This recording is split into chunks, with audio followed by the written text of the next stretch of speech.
सब देखने और सुनने वालों की खिदमत में मोहब्बत भरा सलाम। नाज़रीन, इस्लाम, पाकिस्तान के लोग शायद इस्लाम को समझ नहीं पा रहे। चले आम पब्लिक तो आप कह सकते हैं, मगर जो अदालतों में लोग बैठे हुए हैं उनकी भी हालत आम पब्लिक से भी बदतर है। फ़र्ज़ करें इस वक्त एक फ़ैसला आया, उस पर बात भी करेंगे। जो चीफ जस्टिस बैठे हुए हैं सुप्रीम कोर्ट के या हाई कोर्ट के या जो भी अदालतों में जज बैठे हुए हैं, कोई बंदा कॉमर्स में लिख दे कि वो दल के मुताबिक कोई फ़ैसले करते, कोई इंसाफ के मुताबिक फ़ैसले करते।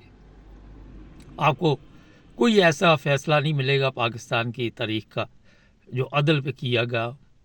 हर जगह पे ये देखा जाता है कि लोग अंडर प्रेशर अगर कर रहे हैं या लोग ये कह रहे हैं जनाब हम आपके फ़ैसले को नहीं मानते, आप फ़ैसला चेंज कर दें, वो फ़ैसला चेंज कर देते।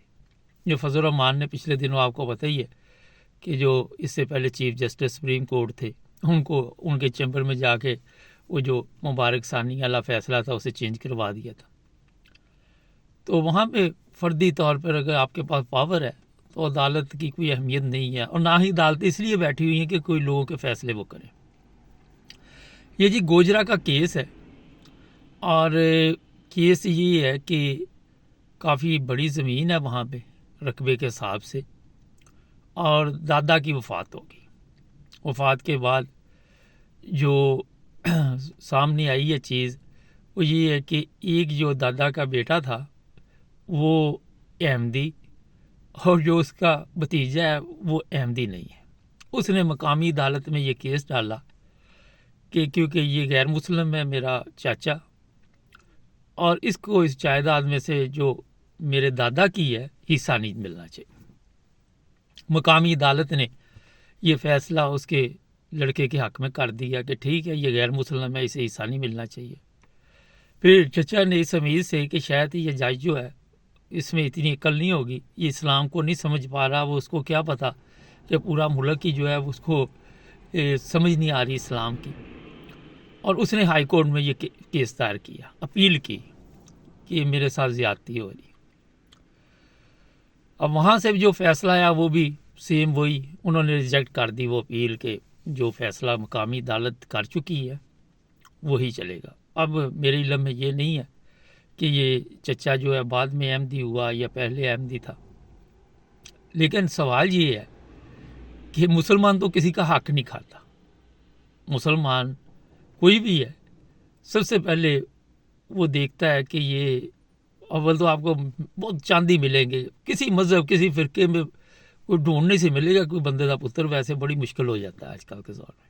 पता सबको होता है कि क्या मैं कर रहा हूँ। खैर, अब जो मुसलमान है वो तो किसी के माल पे नज़र नहीं रखता। अब हमारा तो पाकिस्तान का सिस्टम ऐसे है कि हम अगर किसी का माल हासिल नहीं कर सकते फिर उसे नुकसान पहुंचाना शुरू कर देते। आज अगर आप यूरोप में देखें, एक अरसा हो गया यहाँ पे, मुझे भी, आप लोग भी रहते जो यूरोप में है, यहाँ पे मज़हब का कोई तल्लक नहीं किसी भी केस के साथ, किसी केस के साथ मज़हब का कोई तल्लक नहीं। अगर कोई आपका जायदाद का प्रॉब्लम है, विरासत का प्रॉब्लम है, वो रिश्तों के हिसाब से देखा जाता है कि आपका रिश्ता क्या था जो मरने वाला है। ये नहीं देखा जाता कि उसका मज़हब क्या था, आपका मज़हब क्या है। पाकिस्तान में हमारे जो अदलिया के लोग हैं उन्होंने भी मज़हब का तमाशा बनाया हुआ है। किसी जगह ज़बरदस्ती कब्ज़ा करवा देते हैं, किसी जगह कब्ज़ा ग्रुप बैठा हुआ है, किसी जगह अदालतों के ज़रिए कब्ज़े हो रहे हैं, किसी जगह पे लोगों को कत्ल करके कब्ज़े हो रहे हैं, किसी जगह बेवा ख़वातीन हैं वो रो रही हैं कि हम मेरी जायदाद पे कब्ज़ा कर लिया। सुबह से शाम तक अदालतें कहती है हम इस्लाम के मुताबिक फ़ैसले कर रहे हैं। एक चीज़ आपको इस्लाम के मुताबिक पाकिस्तान में नज़र नहीं आती। कोई एक चीज़ मुझे बता दे कि कौन सी चीज़ वहाँ पे इस्लाम के मुताबिक चल रही है।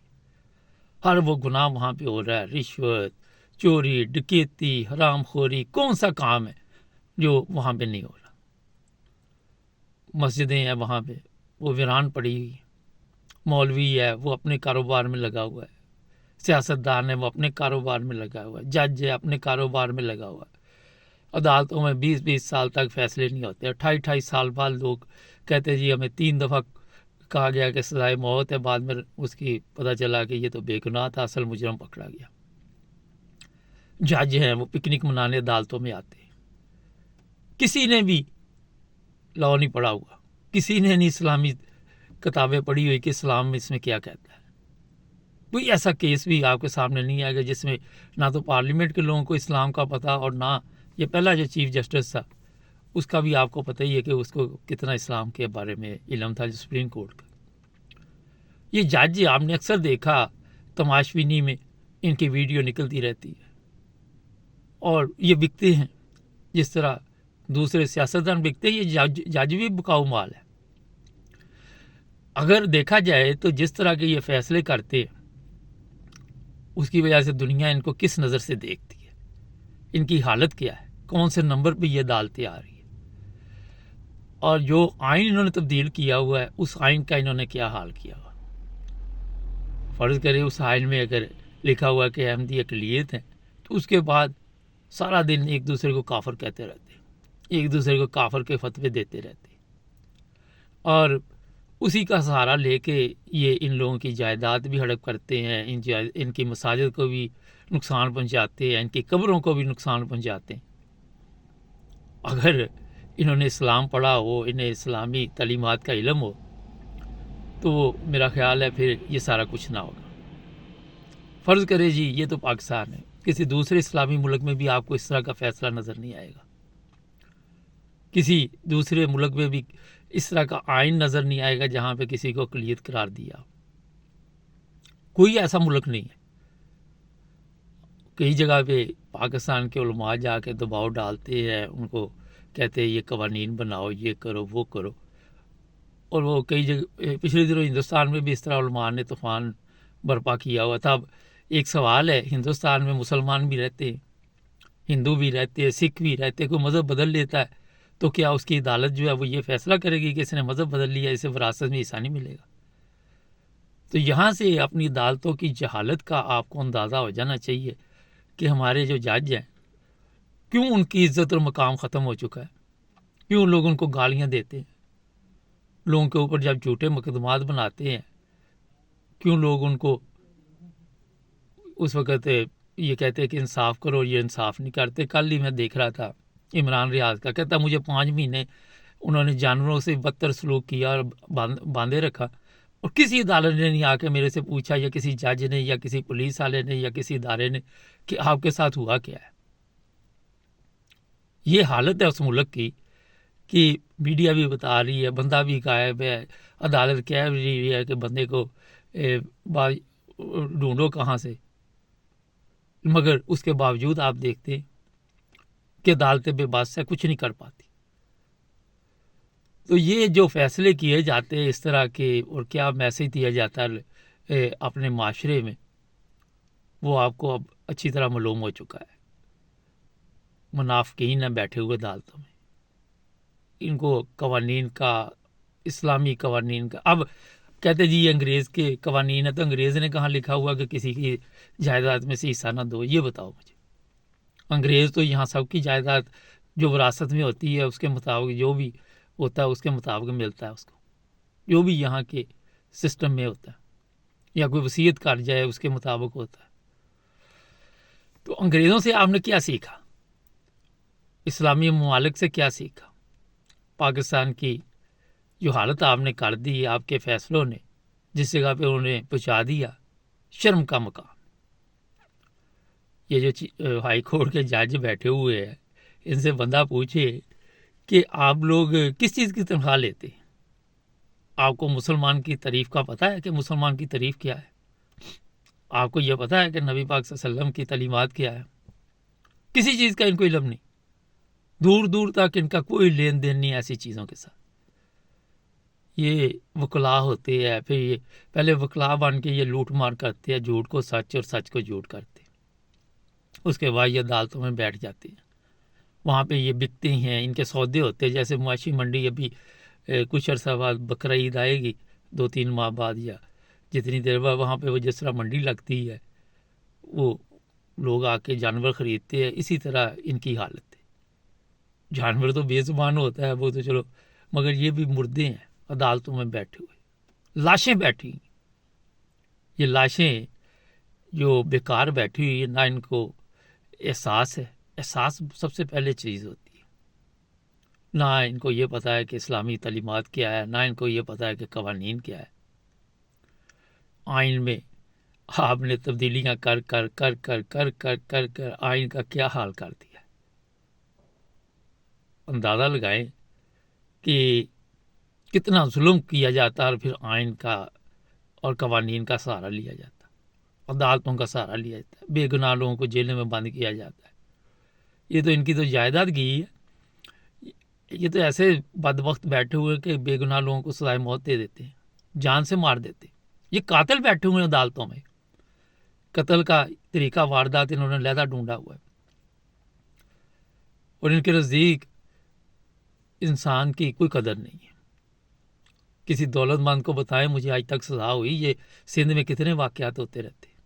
कभी किसी को सजा हुई, वो जान छुड़ा के निकल जाते। गरीब की कभी किसी अदालत ने सुनी? कभी गरीब इनकी गाड़ियों के नीचे लेटते हैं, कभी इनके आगे पीछे दौड़ते इनकी गाड़ियों के, कभी उन्हें इंसाफ मिला? यहाँ मुझे याद है इंग्लैंड में 1 इंच के 2 इंच की ज़मीन का कोई फटा था, तो वो बेवकूफ़ एक अदालत में चला गया। और बाद में अदालत ने इतना सख्त फैसला दिया कि हमारा आपने इतना वक़्त ज़ाया किया और जुर्माना किया। ये ममालिक क्यों तरक्की करते? इन ममालिक में हम क्यों रहना चाहते हैं? यहाँ किसी की जुर्रत है कि किसी की ज़मीन के ऊपर कब्ज़ा कर ले? हमें तो बहुत कम केस नज़र आते, कोई इक्का दुक्का नज़र आते। हर एक बंदे को पता है कि मेरी ज़मीन कौन सी है, मेरा जो भी मैंने रकबा ख़रीदा हुआ वो कितना है, कागज़ों में मुकम्मल था। हमारी तरह थोड़ा कि कभी कोई कब्ज़ा कर लेता है, फिर अदालतों के ज़रिए ये सब कुछ किया जाता है। अब अगर देखें तो मुकामी अदालत के जज को ज़रा इंक्वायरी करे तो भतीजे ने ख़रीद ली होगी कि ये ज़मीन तो मेरे ना कर दो, इसमें से इतनी बेच के मैं तुम्हें भी दे दूंगा। ये पहले ही दे दिया होगा कुछ ना कुछ। फिर इसी तरह हाई कोर्ट में चले जाएं, वो भी यही कुछ हुआ होगा। इंसाफ का जनाजा निकालना तो इनका रोज़ाना का मामूल है। ये कौन सा आज पहले दिन हुआ है? कल मैं देख रहा था, एक ईसाई था, वो बयान कर रहा था कि यहाँ पे ईसाई जो है उनको रहना मुश्किल होता जा रहा है, अहमदी उनका रहना मुश्किल होता जाता है। मैंने वो प्रोग्राम किया, वो कहता है अहमदी या ईसाई की बात नहीं, यहाँ 25 करोड़ अवाम का ही रहना मुश्किल हुआ हुआ। वो कहता सब मुल्क छोड़ने के लिए तैयार है। मैं देख रहा था पता नहीं कितने हज़ार लोग ईरान की जेलों में बैठे हुए हैं जो गैर कानूनी तौर पर ईरान गए थे, पाकिस्तानी। उनको कोई छुड़ाने वाला नहीं, उनका कोई वाली वारस नहीं। यही वजह है ना, कत्ल नहीं, इंसाफ नहीं, कब्ज़ा ग्रोप है और दावे बड़े बड़े, अदालतों का एहतराम, जजों का एहतराम। कभी किसी का आ जाता है बयान, कभी किसी का बयान आ जाता है। तो ऐसे जजों को मेरा ख्याल है शर्म से डूब बनना चाहिए। जो पहली चीज़ तो ये कि जज साहब ज़रा इस्लाम की कोई किताब तो पढ़ो जाके, इसे जज से ज़रा कोई 4 इस्लामी सवाल करो तो इसको वो भी नहीं आते होंगे। तो हरामखोरी की जब आदत पड़ जाती है तो वो फिर कहता है चलो क्या फ़र्क पड़ता है इससे। और फिर भतीजे को भी शर्म करनी चाहिए थी कि अगर दादा की जायदाद है तो तुम चचा जो है वो उसका रिश्ता भी आपके इल्म में है कि जब बाप ना हो तो चचा का रिश्ता क्या होता है, अगर कुछ समझे तो आपको अदालत में जाना नहीं चाहिए था। जो भी इस्लामी तालीम थी उसके मुताबिक उसका जो भी हिस्सा था वो दे देते। मगर जब गैरत मर जाती है, अब तुम मुसलमान बन के ये इतनी कनाल जगह खा और ये पेट की दोज़ख जो है उसकी आग बुझा के देख, बुझती है कि नहीं बुझती? फिर भी नहीं बुझेगी, फिर तो और किसी मार पे रहेगा। तो प्रॉब्लम ये हमारे मुल्क की है कि वो कहते सब बिगड़े हुए हैं, एक भी इंसान वहाँ पे बहुत काम में जो जिनकी वजह से मुल्क वैसे बचा हुआ है, वैसे तो बेड़ा ही गर्क है। नाज़रीन, जो सही मुसलमान है वो किसी का हक नहीं खाता, ये मैं आपको बता दूँ। हकूक़ुल इबाद का बहुत ज़्यादा ज़ोर दिया गया इस्लाम में। और नमाज तो आपने अपने लिए पढ़नी है, लेकिन जब किसी के हकूक़ पर डाका डालता है तो उसकी दोज़ख जो है, उसकी जो आग है, वो सारी ज़िंदगी आपको भुगतनी पड़ती है और मुख्तलिफ़ तरीक़ों के साथ वो भुगतनी पड़ती है। चैनल को सब्सक्राइब करें, जुड़े रहें।